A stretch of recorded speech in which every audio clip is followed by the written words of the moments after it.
passei de novo. Mas acho que essa oportunidade de fazer o primeiro ano do mestrado no Brasil foi decisiva para mim, porque eu pude estudar disciplinas um pouco mais elevadas, como a tipo, análise real, ou análise real não, perdão, análise Análise funcional. funcional. Isso. E aí isso foi muito bom para mim, para estudar aqui. Eu não sabia na época que, na verdade, esse era um dos requisitos mínimos para fazer mestrado aqui, porque aqui a análise funcional é ofertada no último ano da graduação, junto com teoria da medida, junto com topologia geral. Meu E aí, amigo, por isso que eu te falo, os alunos da graduação aqui, eles são caras, eu assim, não tô imaginando. fenomenais. Porque aqui, esse negócio de iniciação científica que você falou é muito bom, porque a iniciação científica numa Universidade Federal é onde você tem a oportunidade de estudar assuntos que não estão na sua grade da graduação. Você vai estudar uma coisa lá do mestrado, lá do doutorado, e os caras aí, na tabelinha deles está lá, análise Isso, funcional, teoria da é isso mesmo. medida. Isso Realmente, mesmo. eles são diferenciados. Abrindo um parênteses no que você falou, quando você fez a prova de mestrado e você passou e não poder pagar, eu tava lendo uma reportagem eu não lembro, acho que foi na PUC, que uma menina estava em casa, era home student, estava em casa e não tinha diploma de ensino médio. Fez o Enem, passou na PUC, mas não podia a começar o curso porque ela não tinha um diploma do ensino médio. Ou seja, até onde essa questão do certificado, né, do diploma, mostra o que realmente você sabe. Porque você fez o curso de análise na reta 3 vezes. Eu tenho certeza que você nas 3 foi bem. Tanto é que passou na segunda na prova do mestrado, que deveria ser uma prova de análise real, eu Uhum. acredito que seja. Passou, mas mesmo assim, cara, você não pode. Por que você não pode? Porque você não acabou a graduação.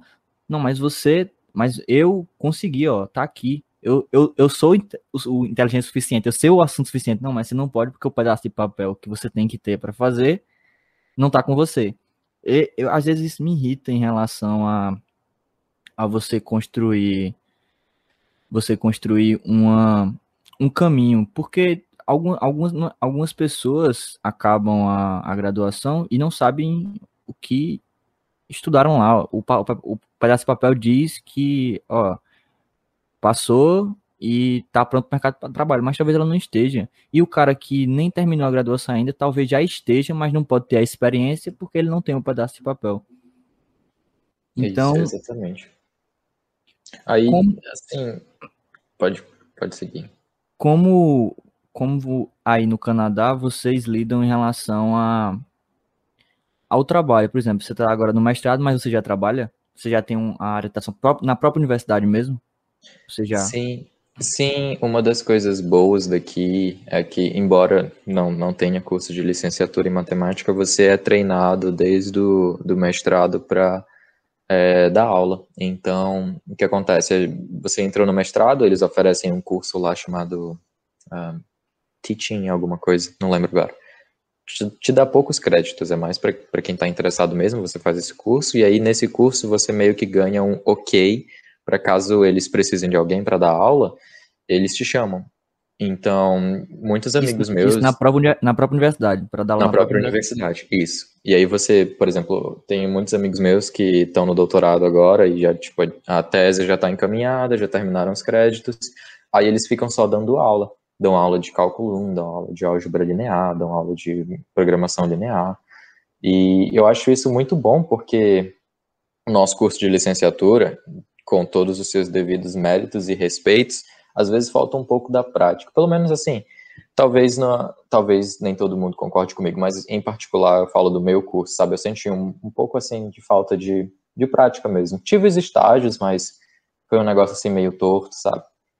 Então aqui eu acho melhor porque você tem esse contato desde do mestrado, do doutorado, e depende de você. Se você não quiser dar aula, você não dá. Se você quiser, você vai lá com eles e chega e fala, olha, eu quero dar aula. A gente também tipo, corrige provas, também corrige deveres de casas dos alunos. A gente tem um lugarzinho dentro do prédio de matemática chamado Math Learning Center, que todos os alunos de graduação de física, engenharia, matemática vão para lá e ficam fazendo o dever de casa deles lá. E se eles tiverem alguma dúvida, eles levantam a mão e tem uns 3 ou 4 alunos de pós lá para ajudar. Então a gente dedica mais ou menos mais 5 horas por semana para ficar nesse... Isso na época antes da pandemia, né? Hoje em dia é tudo online. Mas tem... Então essas coisas, essas pequenas coisas assim que eu acho que substituem bem melhor o meu estágio que eu fiz na graduação. Eu acho que é um pouco mais prático. E interessante isso que você levantou de poder dar aula na própria universidade, porque isso tira a carga horária do professor, ou seja, ele diminui o tempo dele que ele tem que estar lá corrigindo as provas de sei lá quantos alunos, de dar aula de cálculo 1, e ele pode se dedicar à pesquisa. Ele pode se dedicar a, sei lá, a dar uma cadeira lá mais para frente, lá do doutorado, lá do mestrado, que ele não teria tempo ou estaria se sobrecarregando, como acontece aqui no Brasil, para e tem mais, não só favorece ao professor em relação à carga horária, como favorece a você que tá seguindo esse caminho para ser um professor de universidade. Então, eu acho que é uma ideia que casa muito bem. Eu acho que seria uma excelente ideia realmente para acontecer no Brasil. Assim, quando você recebe bolsa no Brasil, um dos pré-requisitos é que você não pode trabalhar, né? Um dos motivos pelos quais o estágio que a gente faz no Brasil, ele é um estágio obrigatório não remunerado. Então, Correto. tem todas essas condições para manter você seguro de que você vai receber sua bolsa e você não tem carteira assinada e tudo mais. Só uma dúvida aqui, já que você falou de bolsa. Quanto era a bolsa da tua iniciação científica? Pra gente ver se é igual. A bolsa da iniciação Na época. científica, R$ 400. R$ 400, pronto. Ainda é a mesma, né? Isso vai ser muito bom. Não, mas não é a mesma, não. Eu tava falando com meu pai que se formou, acho que em 91, 92, e a gente tava conversando, foi a primeira vez que eu ganhei uma bolsa, super feliz e tal. Aí ele perguntou quanto era.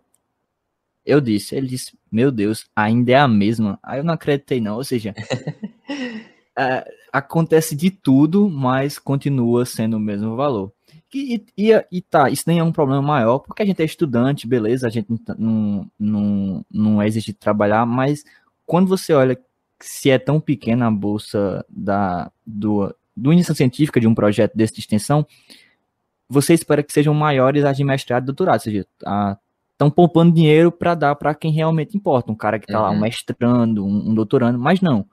Acho que a bolsa de mestrado aqui no Brasil não chega a R$ 1.500, ou é por aí, é 1.400, 1.600? Acho que é 1.500, que eu lembro é 1.500. Pronto, olha aí. E a doutorado, eu não vou falar com certeza, mas também não é isso tudo. Para um cara que tem que passar 4 anos da vida dele se dedicando a aulas, a pesquisa, para montar uma ideia nova, porque é isso que você faz no doutorado, se você não tiver uma base financeira boa, é uma coisa que é complicada. Eu acho que pós-graduação no Brasil não é para quem não se preparou para isso anteriormente, sabe?